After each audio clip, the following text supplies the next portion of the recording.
Bienvenidas, bienvenidos, yo soy Mariana Escobedo y esto es Agenda y Contexto. El tema en la mesa el día de hoy es el acoso escolar, la violencia física, sexual y psicológica en el noviazgo. Usted sabe que se registra, se da y además así empiezan algunas relaciones y continúan a lo largo de diversos años en donde ya hay muestras hasta de golpes, de amenazas, de humillaciones, en algunos casos la asfixia y además otro tipo de violencias que se registran a lo largo del noviazgo. ¿Cómo identificar a la primera que esto no debe ocurrir?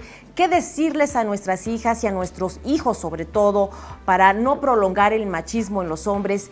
¿Qué enseñarles en nuestros hogares a estos niños y a estos adolescentes porque van a crecer y que finalmente se van a convertir en padres de familia para que lleven un hogar normalizado, un hogar donde no haya violencia? Bueno, pues para este tema hemos invitado esta mañana a Berta Fortul. Ella es investigadora de la Facultad de Humanidades y Ciencias Sociales de la Universidad La Salle. Bienvenida, Berta. Muchas gracias, estoy muy contenta de estar aquí. También contamos con la valiosa participación de Juan Martín Pérez García. Él es director ejecutivo del REDIM, la Red por los Derechos de la Infancia en México. Bienvenido. Gracias por esta ocasión.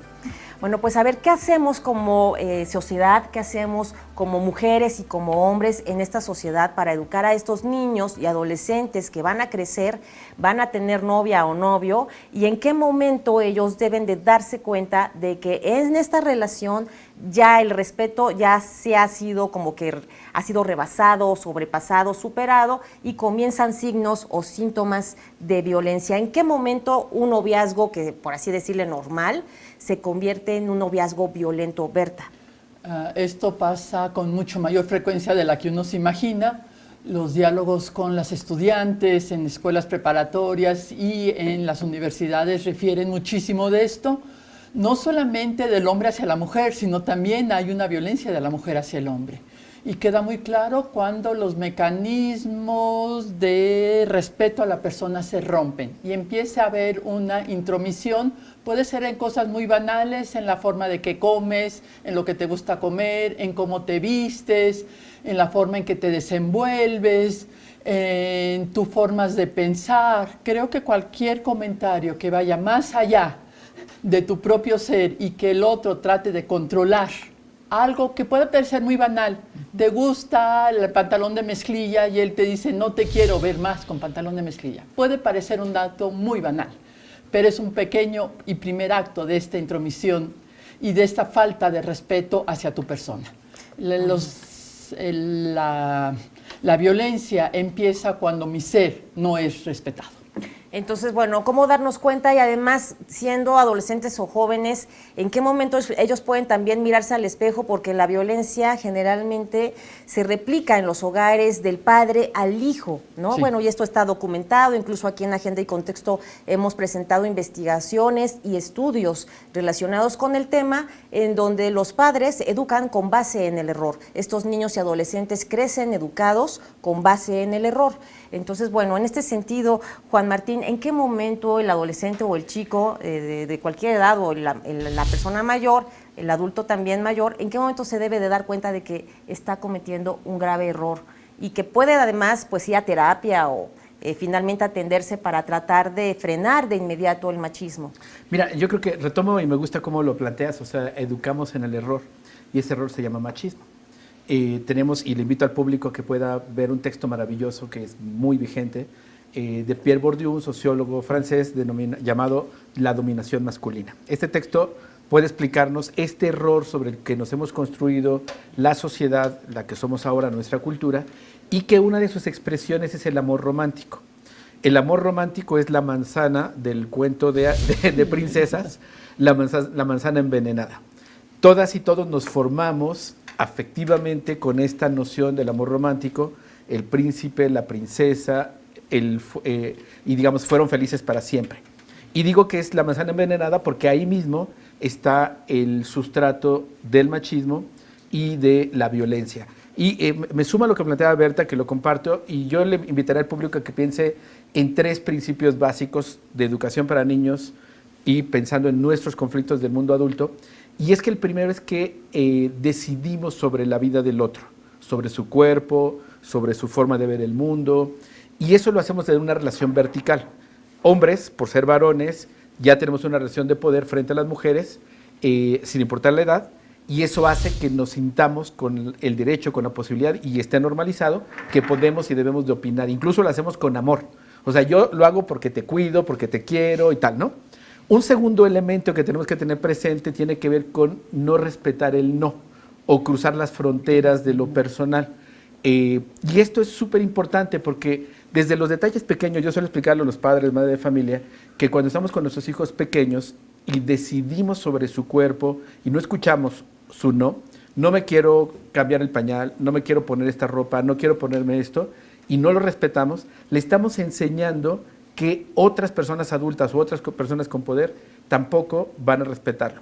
Y un tercer componente es el consenso, es decir, lo que hagamos juntos en torno a mi cuerpo, a mi vida, a la diversión, a la ropa, a lo que sea, lo tenemos que hacer bajo consenso.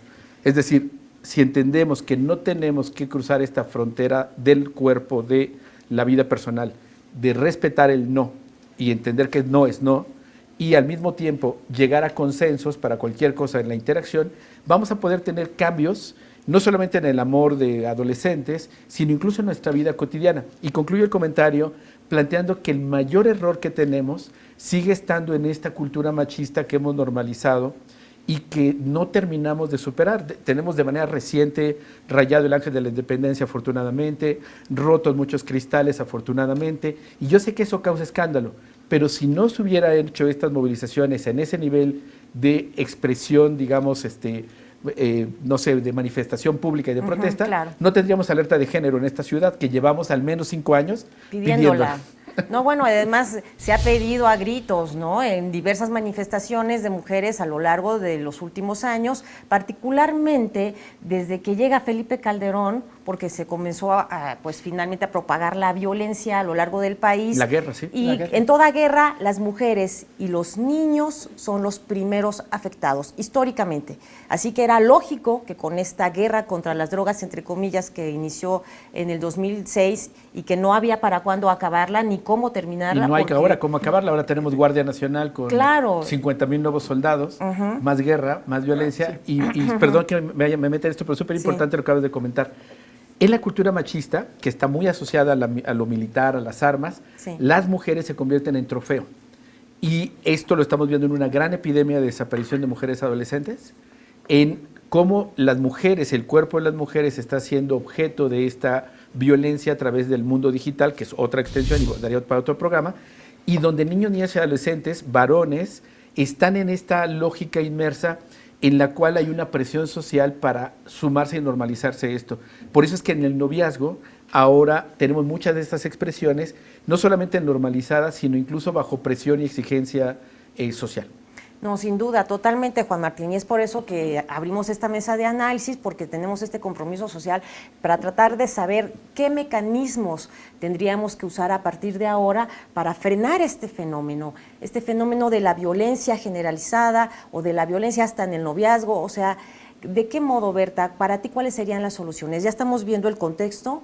¿Para ti cuáles serían las soluciones? Creo que hay soluciones en muchos frentes y creo que hay frentes como muy diversos. Uno de los frentes es la escuela, en contexto amplio, preescolares, primarias, secundarias, prepa, universidades. Creo que hay un contexto importante de las escuelas, hay un contexto de las propias familias y ahí el rol de la mujer es indispensable.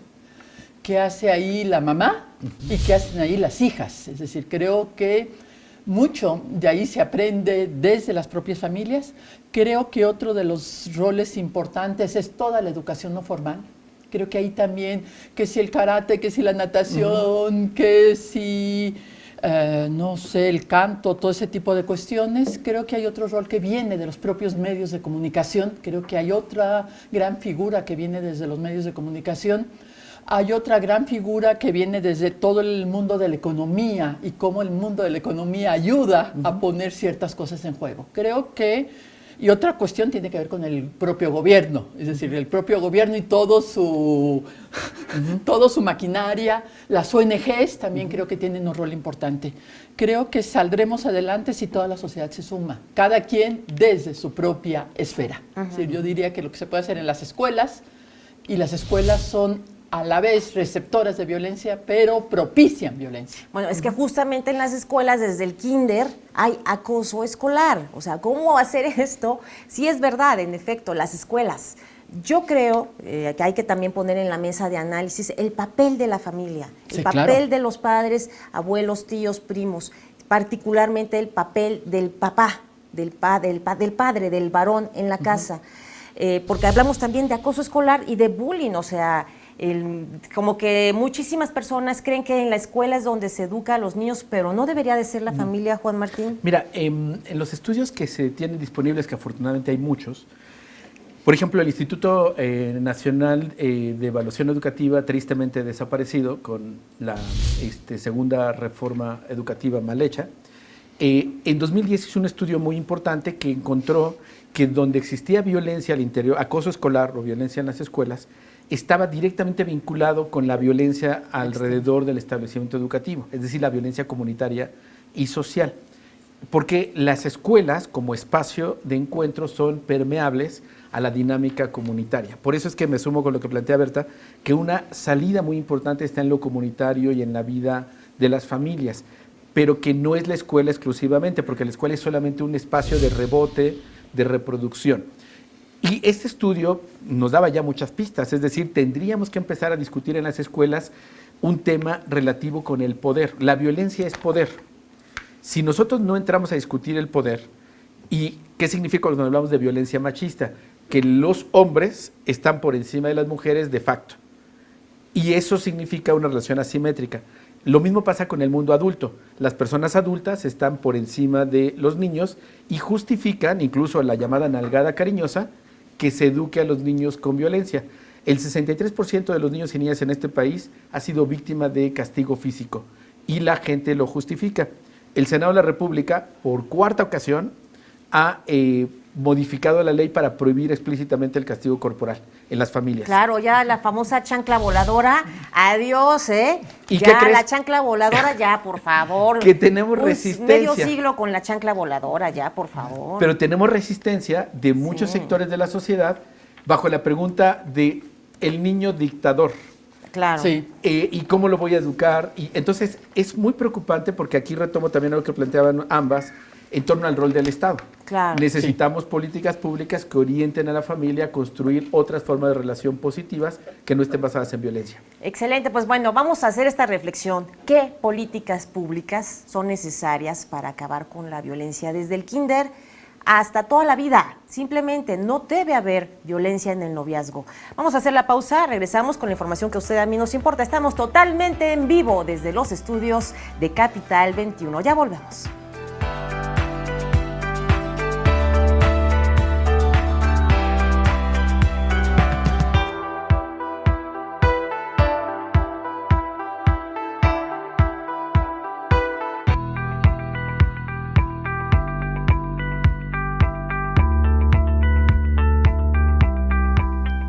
Ya estamos de vuelta en Agenda y Contexto y un anuncio importante que se acaba de dar hace unos segundos. En conferencia de prensa anunciaron la designación, la jefa de gobierno, Claudia Sheinbaum, de Néstor Vargas como nuevo titular de la consejería. Y bueno, pues ya está esta información, ahí lo tiene en el Twitter. Néstor Vargas era asesor en la jefatura de gobierno y llega a este nuevo cargo tras la renuncia de Héctor Villegas. Héctor Villegas se fue por motivos personales. Bueno, este es el último anuncio que se ha hecho. Se trata del tercer cambio en la administración de Claudia Sheinbaum. El primero, usted se acordará, fue hace 3 meses cuando Omar García Harfuch relevó a Jesús Horta en la Secretaría de Seguridad Ciudadana. El segundo fue en octubre cuando Fadlala Cavani sustituyó también a Luis Beato en la Secretaría de Economía. Y ahora este nuevo anuncio que se da en el que, bueno, ya se confirma que es Néstor Vargas, el nuevo consejero jurídico del gobierno de la Ciudad de México. Bueno, pues regresamos a la mesa de análisis. El tema que estamos manejando esta mañana es el acoso escolar y la violencia en el noviazgo. Antes de ir a la pausa, hablamos de que hacen falta políticas públicas precisamente para esto. A ver, Juan Martín, ¿qué tipo de políticas públicas sugieres? Para ti, ¿cuál sería la solución? Mira, yo creo que como lo explicaba Berta, también necesitamos varios frentes. Solo para explicarle al público algo que todos tenemos claro seguramente, es que una política pública forma parte de una respuesta articulada de las distintas instituciones del Estado. Desarrollo social, salud, presupuesto, todos, ¿no? Y que responden a un sentido. Un ejemplo de ello serían las políticas de igualdad de género que se han estado trabajando en los últimos años. Eso es una política pública. Es distinto a un programa, a una pequeña acción. Lo que hasta ahora hemos tenido son pequeñas acciones o la falta de acciones. En el caso de la violencia contra niños, niñas y adolescentes o la violencia entre pares, el acoso escolar, cuando hablamos de política pública necesitamos que las escuelas, como uno de los espacios donde a nivel nacional hay 25 millones de niños, niñas y adolescentes, tengan espacios para abordar el tema, para discutirlo. Necesitamos, como lo explicaban también, que las familias tengan orientación de otras formas de crianza positiva. Necesitamos que el sistema de justicia funcione para que cuando se denuncie el acoso o la violencia pueda tener una respuesta eficiente y no como el caso de Abril, recientemente denunciado. Es decir, son distintos apartados que tenemos que tener contemplados para que sea eficaz. Y en todos esos apartados y en todo esto, sin duda, Juan Martín, si no acabamos con la corrupción y la impunidad. Este país no va a cambiar. Ya basta de demagogia, se ha exigido finalmente a lo largo de estos sexenios, ya no aguanta el país tanta demagogia y por eso es importante, incluso estos cambios que se han anunciado esta mañana, obedecen a eso, a este intento por el gobierno de la ciudad de frenar la violencia. Ya vimos a la jefa de gobierno por primera vez en la historia, yo nunca había visto a ningún jefe de gobierno que saliera de su oficina a un ministerio público para tratar de rescatar a una chica que fue agredida de manera injustificada en el metro. Eso ya está como que hablando de un avance. En los anteriores gobiernos, si podemos analizar qué fue lo que falló, ¿esto nos puede ayudar ahora en el presente, Berta? Yo creo que sí, es decir, y ahorita que tocamos más la escuela, que es el ámbito que más conozco, la política en torno a la convivencia ha dado unos bandazos impresionantes, porque por momentos pareciera ser que lo que hay que atacar es la violencia, y entonces estamos en cosas como tolerancia cero, como revisión de mochilas, y un mes después estamos en respetémonos todos. Es decir, a ver, los cambios no son tan evidentes, no son tan fáciles, entonces sí creo que ha habido, como muchos en toda la red de convivencia escolar, la política en torno a la convivencia y la violencia escolar, ha habido bandazos y políticas que han ido en un sentido y en otro. Claro. Y eso no ayuda porque las relaciones humanas necesitan tiempo para construirse, necesitan tiempo para hacerse. Y entonces necesitamos dar tiempo, paciencia, buena voluntad, pero no andar dando bandazos. Pero a ver, ¿qué fue lo que no funcionó en los gobiernos anteriores? Hagamos este análisis para partir de ahora, ¿no? Yo creo que hay que comenzar bajo este nuevo esquema, bajo esta nueva administración, con nuevas maneras de relaciones sociales. Mira, yo te digo 3 cosas que no han funcionado, sin importar la administración, incluida esta. Sí. Y es que ignoran a los niños, niñas y adolescentes, que son los principalmente afectados y protagonistas de esta historia. Todo lo hacemos desde la lógica adultocéntrica, es decir, pensando nosotros por ellos, pero no involucrándolos. Esto no ha cambiado. Segundo, la joya de la corona de los errores escolares es mochila segura. Sí. Entonces es echarle la culpa nuevamente a los niños y niñas, y entonces les revisamos la mochila y los sancionamos por el cabello, por tal, y eso, no importa la administración, no funciona. Y tercero, que no ha funcionado, es lo que ha dicho Berta, me sumo, es que no hay constancia. Porque no hay una política pública, si no hay programas, hay acciones. Les pongo un ejemplo muy bueno y positivo en esta administración, que fue el uniforme neutro. Pero inmediatamente saltaron los grupos antiderechos humanos. Claudia Sheinbaum dio 2 pasos atrás y dijo, no, solo estamos hablando de pantalón para las niñas. El propio secretario de Educación Pública, Esteban Moctezuma, aclaró, solo es para niñas. No tenía nada que ver con diversidad sexual, con preferencia sexual. Es un tema de libertad, de cómo te vistes y de cómo te gusta verte y tu identidad. Entonces creo que algo que tenemos que evitar en esta y en todas las administraciones es que se entienda que el Estado tiene obligaciones para todos, sin importar si les gusta o no les gusta a algunos, porque ya no estamos en el medievo. Exacto, los niños y niñas de este milenio, con internet, con otras formas de comunicación, ya no responden a lo que respondíamos hace 30, 50 años. Y por eso tenemos que ser coherentes y consecuentes con lo que planteamos. Creo, y lo hemos dicho con la gente de Claudia, sí el uniforme neutro puede ser una oportunidad para abrir el debate de muchos de los temas que están sucediendo en la escuela e involucrar directamente a niños y niñas. Brevemente, tú eres hombre, ¿no? ¿Cómo debería de ser la educación de un padre varón a su hijo varón respecto al noviazgo? ¿Cómo debería ser esta formación en casa? Mira, yo repetiría los 3 temas. Tenemos que enseñar a nuestros hijos e hijas, y es parte de lo que hago con mis 2 hijas. ¿Tienes hijas? Tengo una hija de 16, Ajá. un hijo de 8 y una niña de 4. ¿A tu hijo de 8 cómo lo estás educando? En estos 3 elementos que contaba, vamos a respetar el cuerpo nuestro y el de todos los integrantes de la familia, especialmente tus hermanas. Tenemos que aprender a escuchar no y aceptar ese no, respetarlo. Y vamos a lograr consenso en todo. Eso significa juegos de qué tipo de violento, no, juego de empuje, lo que sea, todo lo tenemos que ir cuidando. Ahora, ¿cuál es el otro tema? Adultos, y lo digo desde papá, tenemos que reconocer que en la cultura machista que nos hemos formado, con mucho cariño, con mucho amor, pero acosamos, controlamos y dominamos. Si empezamos a revisarnos desde ahí en un ejercicio autocrítico y diciendo, bueno, ya no puedo cambiar el pasado, pero sí puedo cambiar lo que viene en adelante, y esas formas de relación se pueden ir transformando. Los varones tenemos un gran desafío.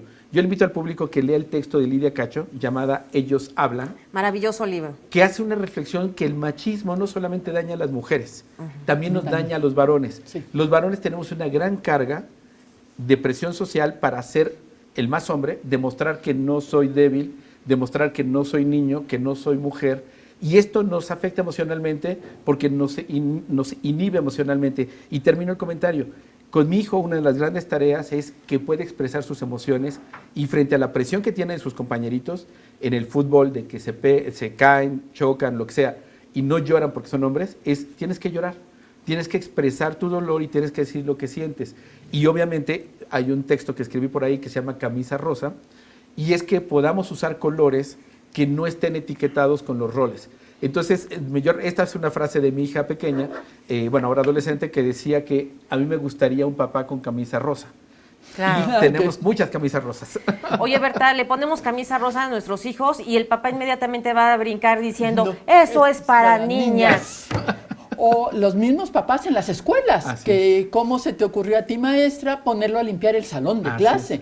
Es decir, como pareciera ser que para eso está la compañerita, Claro. que lo tiene que hacer, o la compañerita que decide que como ella es mujer, los hombres están para servirle y ella no está dispuesta a hacer nada, que eso también se da. Es decir, hay a veces una cultura hacia la mujer de mi reina, malentendido lo que es mi reina, y entonces no hace nada. Y en el caso de los niños, a ver, camisa rosa, dice Juan Martín. Yo estaría dispuesto, pero camisa rosa con todo lo que eso lleva. Así es. Con todo lo que eso lleva de quehaceres familiares, Así de es. sumarse. Emociones. Yo creo que entonces de entrada hay que ya arrebatar el azul y el rosa, Sí. ¿no? Como símbolos de que solamente debes de usar azul, de que solamente debes de usar rosa de entrada, ¿no? Sí, claro. Claro que sí, sin ninguna duda. Es decir, yo estaría muy favorable al uso y a todo, pero con todo lo que esto lleva. Es decir, no es es el color, Claro. pero también es el cuarto de la niña llena de princesitas, como Así si es. las princesitas fueran el símbolo de la niña. Oiga, y además en la vida real estas princesas tuvieron una vida tormentosa. Total. Ya hemos visto la realidad de las princesas que las obligaban a casarse con varones solamente para mantener el reino, Así y es. bueno, eran víctimas de toda clase de injusticias, y la vida de princesa es lo peor. La verdad es que tuvieron unas vidas infames. No tenían vida en realidad. No tenían vida. Eran unas vidas infames. Entonces yo creo que por eso manifiesto que lamentablemente los padres se educan con base en el error, valores poco éticos o finalmente valores inmorales. Vamos a hacer la pausa, vamos a la reflexión, pero ya regresamos. Estamos hablando del acoso escolar, de la violencia en el noviazgo, cómo evitar que los niños crezcan con esta mentalidad machista. Bueno, pues usted también puede participar, escríbanos a nuestras redes sobre este tema, anímese y bueno, escríbanos un comentario. Vamos a la pausa, ¿te parece? Por Juan favor. Martín, regresamos, Berta. Claro que sí. Ya volvemos.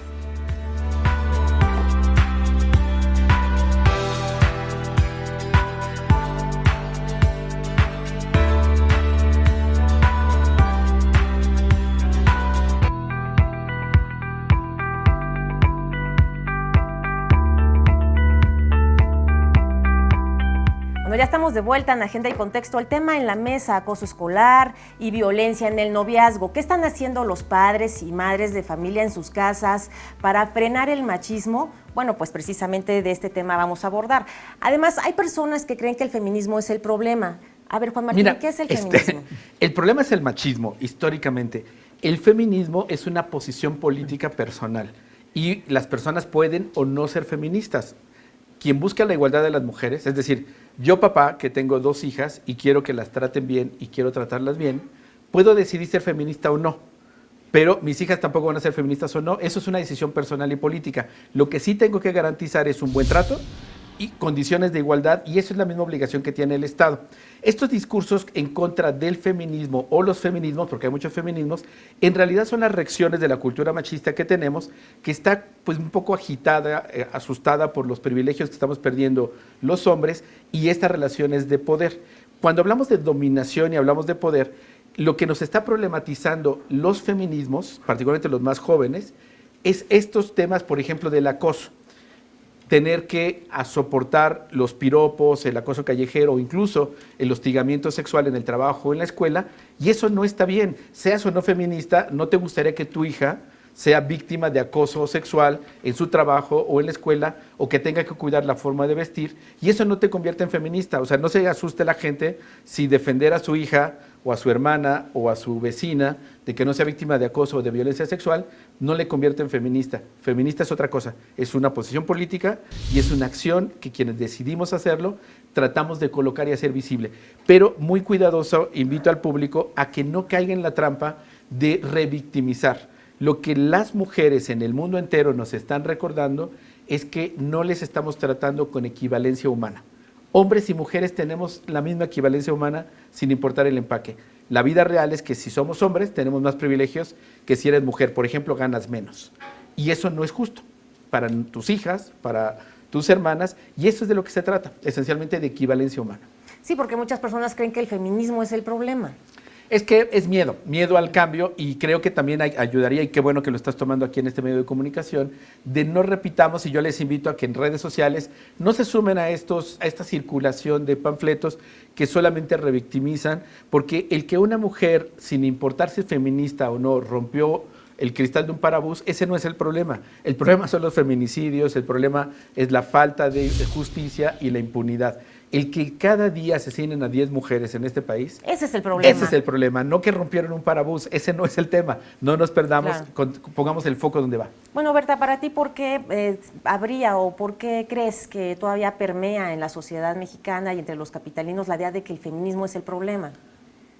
Por miedo. Yo sí creo que el miedo es el gran motor en torno a esto. Y yo también creo que hay una información que ha circulado como muy cargada, o de todo está muy bien o de mucho odio. Es decir, toda esta polarización afectiva tan fuerte causa mucha desazón y se habla como poco, se dialoga poco, es decir, se discute mucho, muy acaloradamente los temas, pero hay como poca reflexión más seria, más pausada, y yo creo que eso está en la base. En las escuelas no se habla frontalmente de estos temas, se habla en los recreos, se habla en el cafecito, pero muy acaloradamente.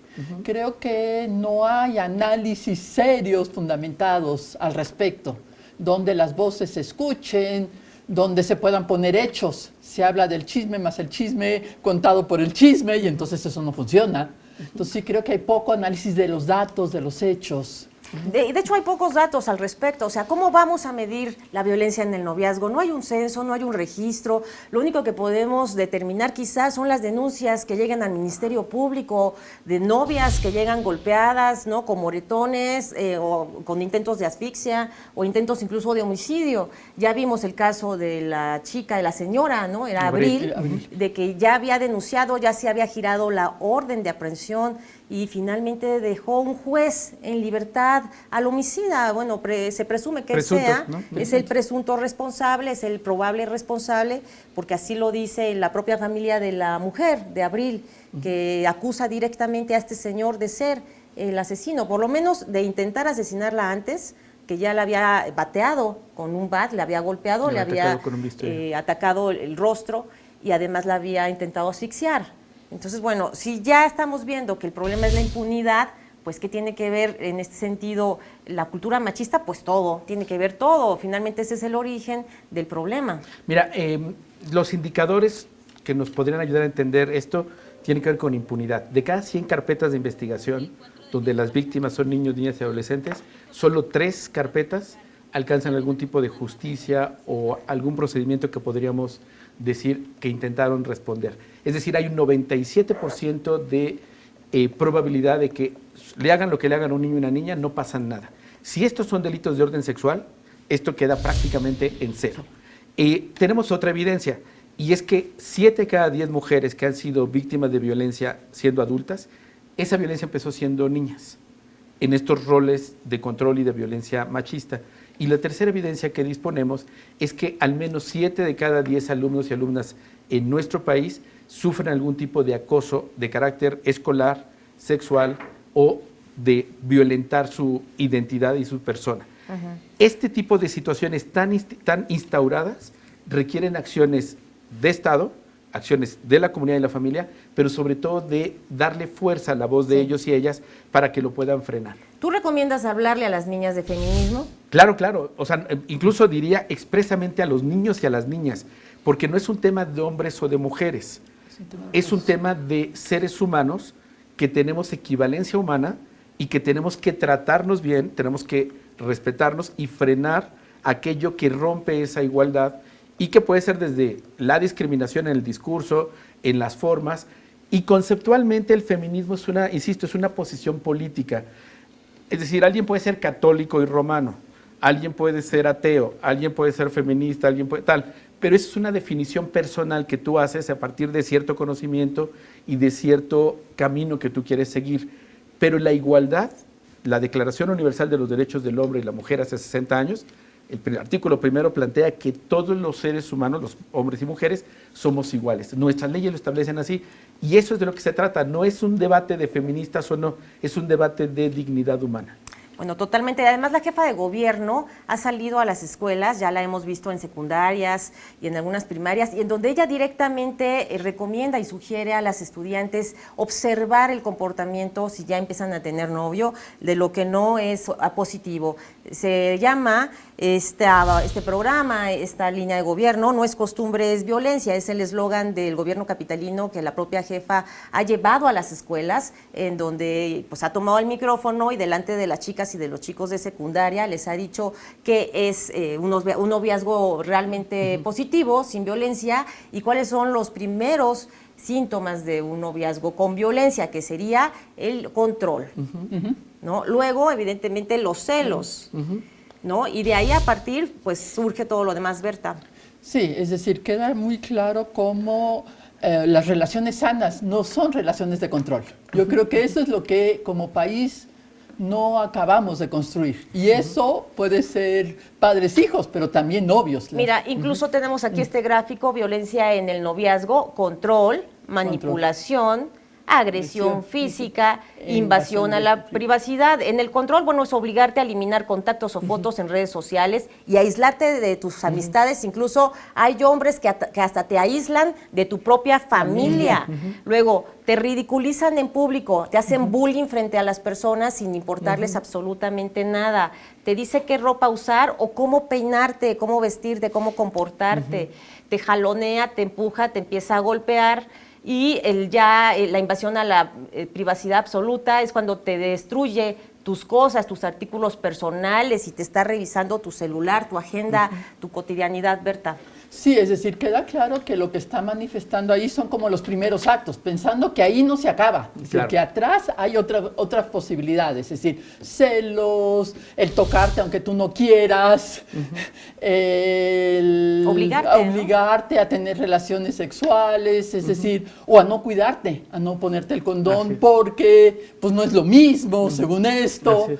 Todo que al fin y al cabo, la que se va a quedar embarazada eres tú. Claro. Es decir, todo este tipo de cuestiones están atrás de esta presencia y se me hace como muy interesante el que este tipo de cosas se empiecen a hablar. Yo creo que en las escuelas estos temas se tienen que hablar. Cuando se metió la famosa asignatura de desarrollo de habilidades socioemocionales, hubo muchísimo rechazo en que esta asignatura empezara a entrar dentro de las escuelas, porque es la dificultad de todo el mundo de hablar de estos temas. ¿Qué hago con mis emociones? ¿Qué hago con la posibilidad de decir que no? ¿Qué hago con el trato? Porque a veces en las escuelas sí puede haber bullying entre pares, pero también el bullying, el maltrato, que no es bullying, puede venir del maestro. Los maestros que se burlan. No, que participan en el acoso selectivo. Vamos a hacer un paréntesis, Berta, vamos a hacer un paréntesis, Juan Martín, porque tengo en la línea telefónica a mi compañera Mariana Sánchez. Muy buenos días, ¿qué tal? Pues nos tienes toda la información sobre los cambios anunciados esta mañana en la jefatura de gobierno. Mariana.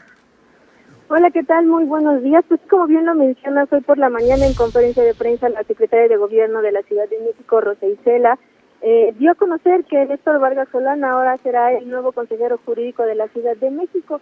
Esto, pues bueno, tras la renuncia presentada de Héctor Villegas, que bueno, él argumentó problemas personales, por lo que pues bueno, ya no podría continuar con este cargo. En esta conferencia se estaba presente Néstor Vargas, que bueno, él tomó protesta de ahora su nuevo cargo, y bueno, constató y dijo que trabajaría en confianza con los demás equipos de trabajo y que bueno, con la visión que tiene la jefa de gobierno con transparencia y legalidad a favor del proyecto de gobierno y en beneficio de los capitalinos. Así es, Mariana, pues es el tercer cambio que se registra en lo que va de la administración. Y bueno, pues hemos visto ya en anteriores ocasiones, por ejemplo, la salida, ¿no? Y la sustitución, la llegada de Omar García Harfuch en sustitución de Jesús Horta, y luego también la llegada de Farlala Cabañe en lugar de José Luis Beato González. Y ahora, pues Néstor, como tú comentabas, Néstor Vargas, que se suma a la jefatura. Él era asesor anteriormente. Mariana. Sí, como bien lo mencionas, él ya trabajaba dentro del gobierno de la Ciudad de México y pues bueno, también debido a eso ha sido que lo han elegido como ahora el nuevo consejero. Pues la secretaria de gobierno señalaba que pues bueno, han visto el compromiso de Néstor dentro de las reuniones que tenían con el gabinete y pues bueno, por eso decidieron también tomarlo a él como pues el nuevo consejero. Pues muchísimas gracias por tu reporte, Mariana. Muy buen jueves, ya me quiero adelantar. Buen jueves. Igualmente, buen jueves.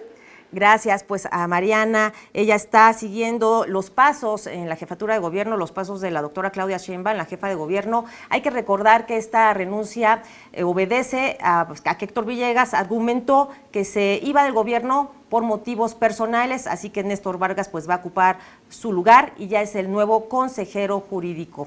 Bueno, pues ahí tienen el reporte de mi compañera. Y bueno, regresamos a la mesa en este jueves, mi querido Juan Martín. Ya quiero que sea viernes. Pues mira, ya yo creo que todo el mundo necesitamos recreación y descanso, y además en época ya casi navideña.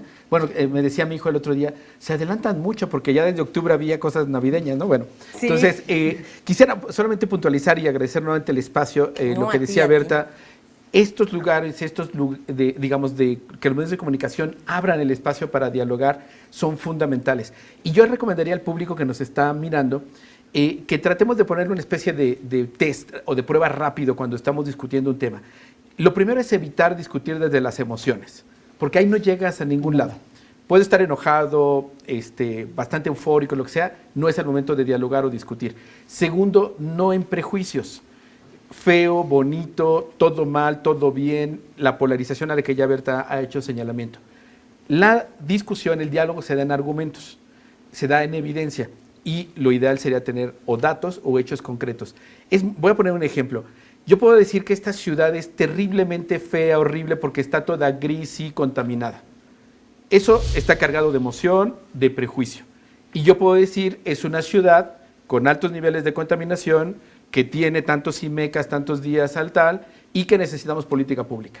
Ahí sí podemos discutir, porque podemos ver los índices de contaminación, podemos ver la política pública y tal. Yo no puedo discutir con alguien que considera que esta ciudad es terriblemente fea porque está gris, porque hay emoción, hay prejuicio. Lo mismo nos pasa con el tema de la violencia. Si todos los centramos a todos los hombres son súper violentos, machos, y por ser hombre ya eres malo, pues no hay nada que discutir. Hay relaciones de desigualdad entre hombres y mujeres, hay hombres que están tratando de cambiar esto, hay prácticas que tenemos que revisarnos, ahí sí podemos trabajar y hablar. De Oye, tal suerte que eso sí. sería interesante comenzar a hacerlo en las familias. Qué importante es hablar también de la nueva masculinidad, ¿no? Una masculinidad que se reconozca, como tú bien dices, que reconozca su derecho a llorar, ¿no? Su derecho a sentir, su derecho a expresarse, su derecho a vestirse de rosa, ¿no? Entonces, bueno, su derecho a usar falda. Y permítame abusar de la palabra sol, Claro. ya por última ocasión, para que Berta termine esto. Acaban de lanzar una campaña muy buena, precisamente aquí en la Ciudad de México, que se llama Detengamos el acoso. Y esto es súper importante. Los varones, los hombres, tenemos que reconocer que hemos sido acosadores con mucho cariño, con mucho amor, ¿o no? Como que que con mucho podemos, cariño, mucho amor. Desde el amor acoso no romántico, puede hacer desde el pero amor desde el amor romántico romántico. lo consideras. Sí, bueno. Sí. Y yo, digo, autocríticamente, yo me reconozco mis relaciones, que sí lo he hecho en la lógica de protección, en esta ciudad tan peligrosa y tal, y después te das cuenta, pues sí, es que en realidad es control machista, ¿no? O sea, más allá de que podamos decir lo hice con todo el cariño del mundo, en realidad forma parte de estas prácticas de acoso, que no teníamos conceptualizadas, que no teníamos claramente reconocidas. Esta campaña, que le invito al público a que la pueda encontrar en redes sociales, Detengamos el acoso, es muy importante porque significa que los hombres tenemos que asumir un rol más activo. Por eso es que digo que no es un tema de mujeres o de feministas, es un tema de todos y de dignidad personal. Si yo quiero que a mis hijos y a mis hijas, que a mi vecina, que a mi hermana la traten bien, yo puedo empezar desde casa y empezar a reconocer lo que no he hecho bien, a cambiar lo que puedo hacer de manera diferente y a decirle a otros hombres que ese chiste machista que están planteando, a decirle que esa foto que circuló, a no sumarme con risas, esas son cosas que podemos hacer. Hay un comentario que me encantaba, decía un colega por ahí, que ahora no recuerdo su nombre exacto, que tenemos que ser incómodos para los machistas. Los varones, los hombres debemos de ser incómodos para otros hombres que están teniendo prácticas machistas. Eso es una manera muy activa de participar y no te vuelve feminista, ¿eh? No Claro. se asusten, o sea, Pero esa además, es ¿qué otra tiene de cosa. malo? Oye, además sería padrísimo que un macho le dijera, o sea, no, ya sabes que los machos acosan y todo, y además te mandan packs, ¿no? Así De es, mujeres sí, en sí, los sí. chats. El otro día en un chat en donde estamos muchísimos periodistas, cae una foto de una chica que da el clima, inmediatamente un colega de Canal 11 escribe, ese macho no me representa, no sean Qué machos, no compartan imágenes íntimas, y yo creo que nos hace falta muchos hombres que digan, ese macho no me representa. Berta, vamos a despedir la mesa brevemente, tu conclusión. Mi conclusión, yo creo, es desde las escuelas, que es la trinchera que mejor conozco. Creo que hay un buen trabajo y un gran trabajo que hacer en torno al trato que nos damos todos en las escuelas. Creo que ahí, y estos tipos de temas requieren ser hablados, es decir, Claro. cuál es el trato, qué implica el estar ahí, qué implica que yo te respete. Y obviamente el respeto en el preescolar es uno y el respeto en la secundaria es otro, pero la base es respeto. Respeto, pues ahí nos quedamos con esta conclusión de Berta. Juan Martín, espero verte pronto en una mesa de Encantado. debate próxima. ¿Qué te parece si abordamos la nueva masculinidad? Claro que sí, sería fantástico y trabajarlo desde niños y niñas, Bueno. que es súper urgente. Pues gracias. Gracias por el espacio. Berta, un placer. Un placer. Nos vemos pronto también en una mesa de análisis. Vamos a hacer una pausa, regresamos con más información. Estamos totalmente en vivo desde los estudios de Capital 21. No se vaya, ya volvemos. Les recuerdo, la retransmisión de este programa es hoy a las 5 de la tarde.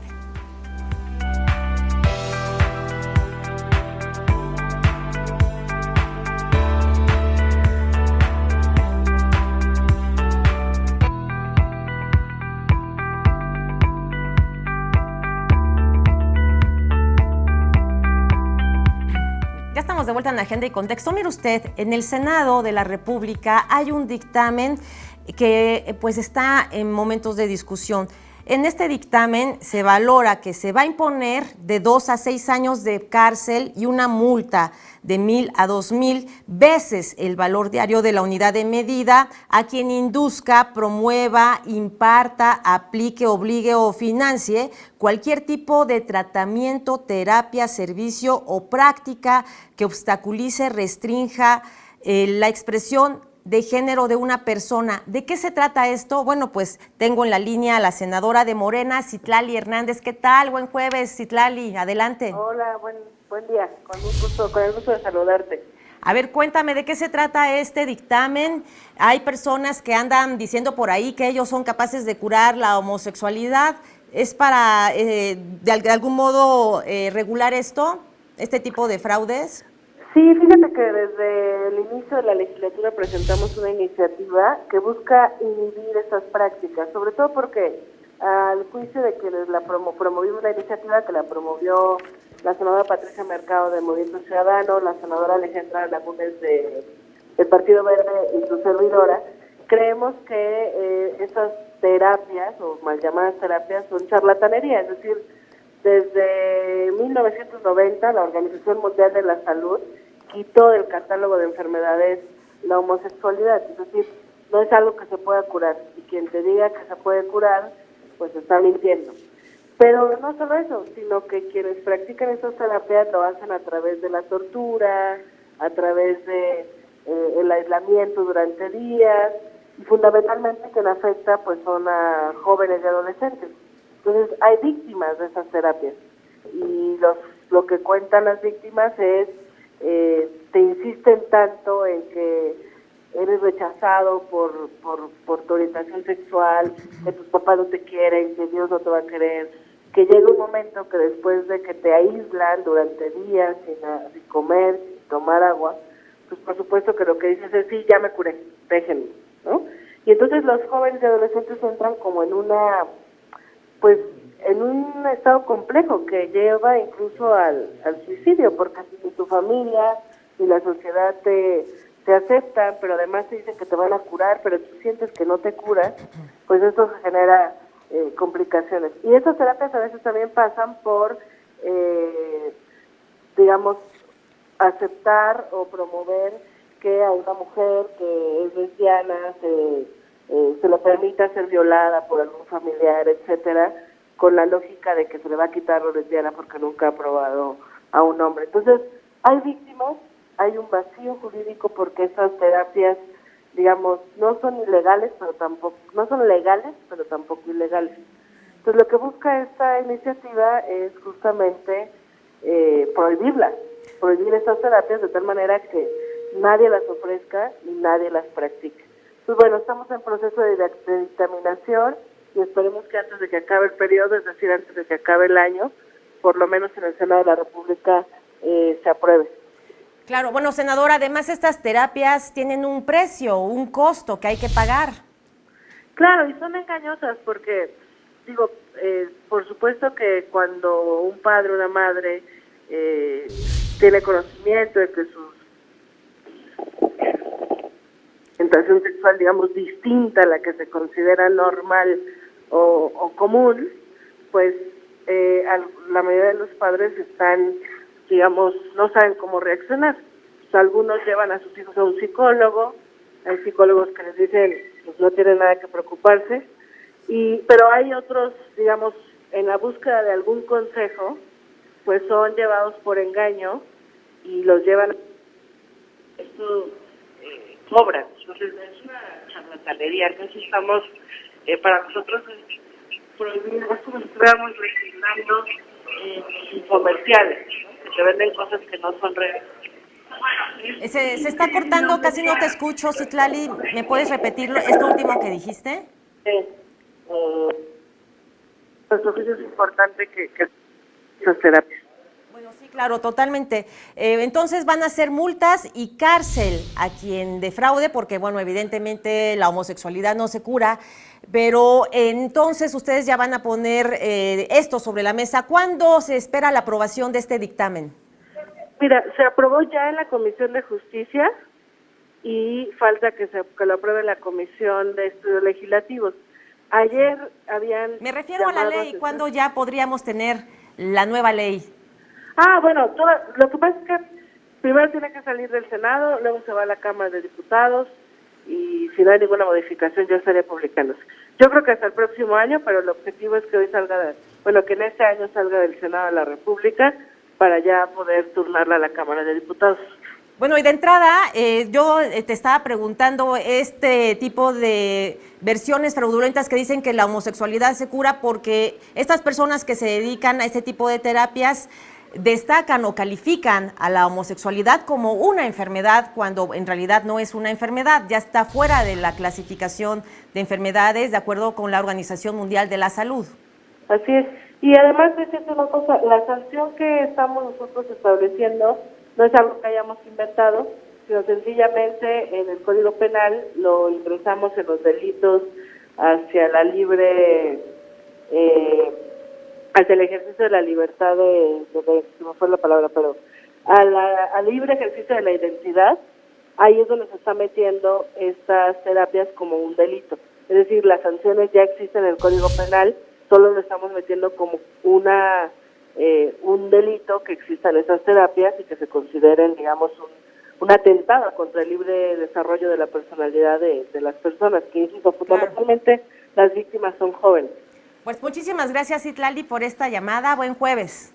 No, al contrario, un saludo a ti y al auditorio y muchas gracias por la entrevista. Gracias. Bueno, ahí tienen la voz de la senadora Citlali Hernández. Es un tema importante, mire usted, porque hay incluso anuncios, usted va sobre ciertas avenidas muy, obviamente, concurridas, y ahí hay un letrero que dice, curamos la homosexualidad, lo tratan como si fuera una enfermedad, y es curioso porque hay personas que se enriquecen a costa de la falta de conocimiento, a costa de la ignorancia, de la ingenuidad de las personas, y pues es obvio que ya el Senado va a tomar cartas en el asunto. Esto ha sido todo por hoy. A nombre de todo el equipo, muchísimas gracias. Yo lo espero el día de mañana. Hasta pronto.